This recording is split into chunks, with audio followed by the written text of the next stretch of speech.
Hello, my name is Catherine Goebel. Today I'm here to review with you my CQI project for Nursing 711, Informatics and Quality Improvement.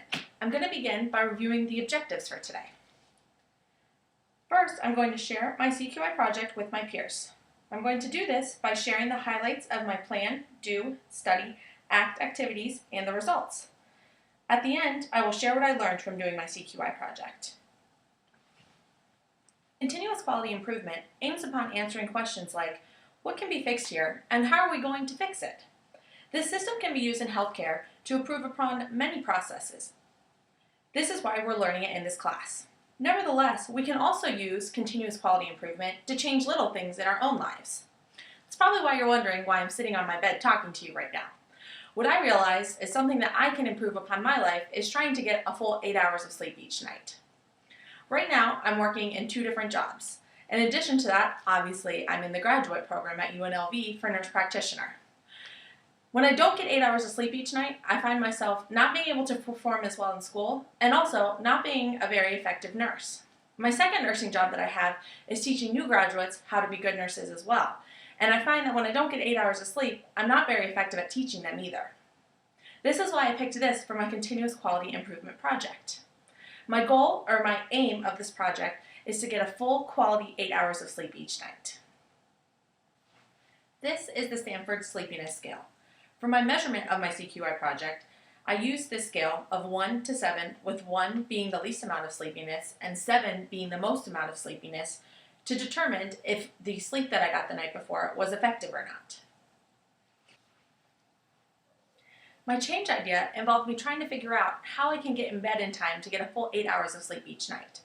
I have a very varied schedule, so sometimes I need to be in bed by 9 o'clock in order to get 8 hours of sleep. Sometimes I need to be in bed by 11 o'clock. So how did I know how to get in bed each night? I realized that if I started planning my day in the morning with things such as schoolwork, spending time with my husband, spending time with my friends, travel time when I travel for my other job, I could then know when I needed to be done with these activities and when I needed to get in bed.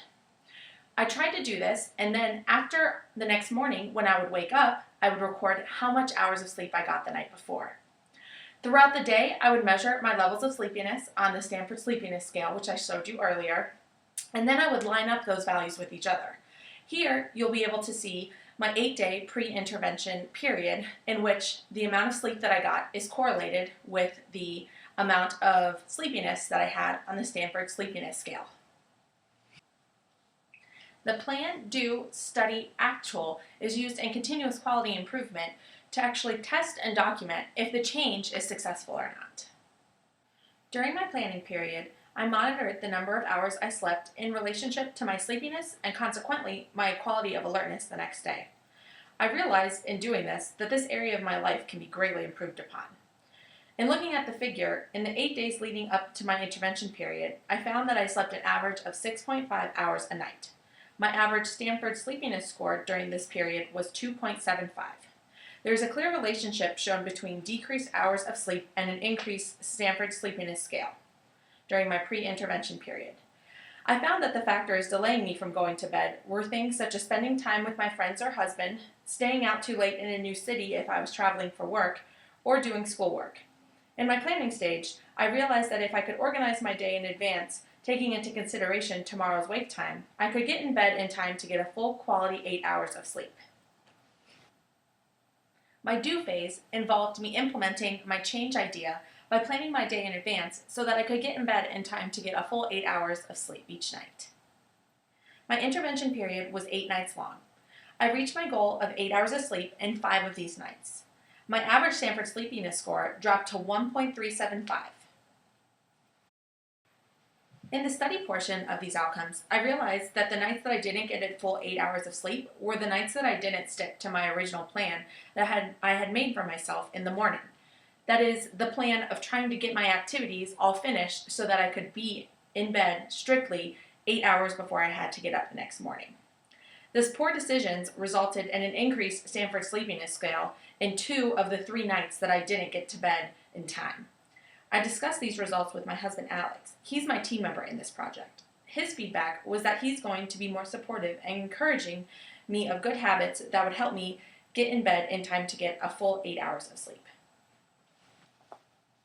Right now, I'm living my life in the act stage.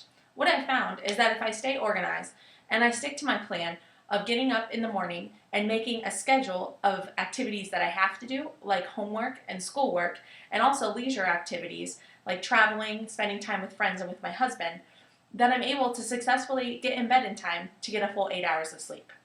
When I'm able to get my full 8 hours of sleep, I'm able to feel less tired the next morning. This is reflected in a lower Stanford sleepiness score. All in all, I feel like my CEQI project was a success. I was pretty surprised that when you take something like trying to get 8 hours of sleep and you break it down in the Plan, Do, Study, Act tool, that you can actually make big changes in your life, like being less tired the next morning, being a better nurse, being a better instructor. What I was also surprised with is that I was able to do this project during the planning phase, even when I was out of town with my other job. Here's a picture of me with the other nurses that I was working with when we were down at Padre Island doing new grad instruction. We all agree that sleep was very important to be a good nursing instructor. So it looks like it's time to go to bed. I'll see you guys later.